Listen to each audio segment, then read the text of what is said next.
Hi everyone and welcome back to Summer of Series 12 in Forza Horizon 5.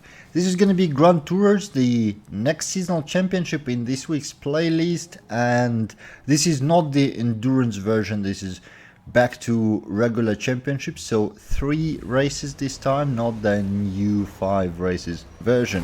And again, as the name kind of points out, our car restrictions are GT cars, and it's going to be A-Class. Now, every time that restriction comes up in Forza Horizon 5, and it's been more than a couple of times that we had these specific restrictions, GT cars, A-Class, the only car I can actually think of is this Maserati Gran Turismo. So, funny enough, this time when I was looking at the list of cars and choosing what to drive, I decided, okay, I've driven Maserati every single time these car restrictions was up there, so I really need to try something else, and I picked up the Bentley, just like the one that is racing alongside with me about now, that I'm gonna pass right now as well. Yep, nicely and gracefully. So I picked up the Bentley, downloaded a couple of tunes for it, gave it a run, and decided,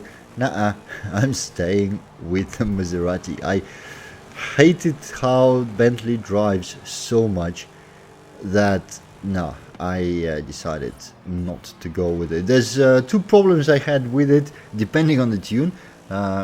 Some tunes make it feel like you literally driving a boat, and turning it in is a bit of a problem, let's put it like this.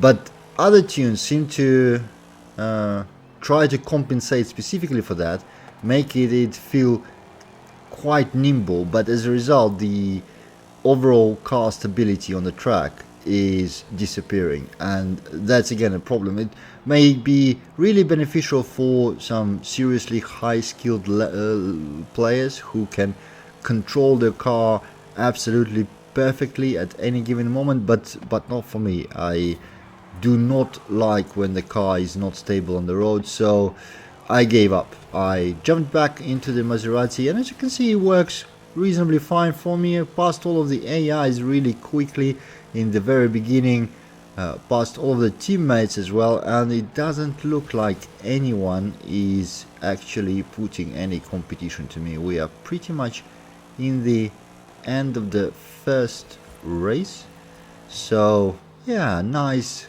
calm and quiet race this time, very different to the previous championship I've had.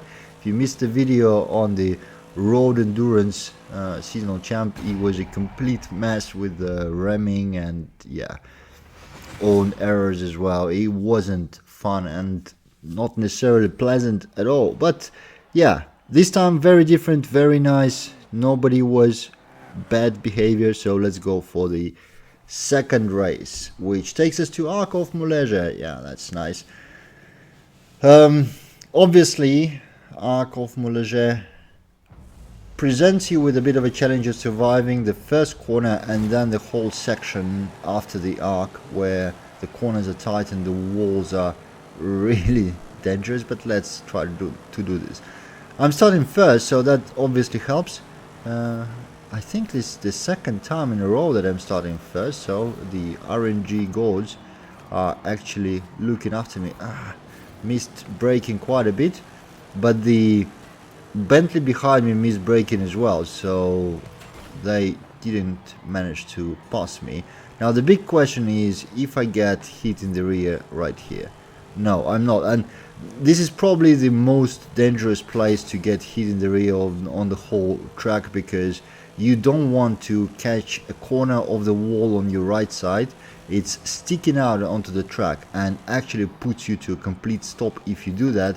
And of course, if you try to line up your car's position on the track with a proper braking, and then you get hit from behind and fly forward a couple of meters, you're pretty much guaranteed to end up in that wall, which is never pleasant. But overall, yeah, I think I'm very safe from any competition behind me right now, as nobody seen on the map. yeah, they're just approaching the corner while I'm already exiting. So unless I myself put myself into the wall, which wouldn't be the first time, let's face it, but unless I do it to myself, right here, just barely, what you've seen the sparks going off, but luckily missed it by a millimeter. Otherwise, yeah, it's all good. The scores are very similar to what we had in the first race. Again, just 200 points for a single AI, and considering we still have just over a lap to go, I think that AI will not hold their position. I wonder where's everybody on the track. I think I had a glimpse on the map at some point, and the back markers are like half the lap behind already, which is, again, it would be cool if this was the endurance racing, you know, in Forza terms, say same track but 10 laps.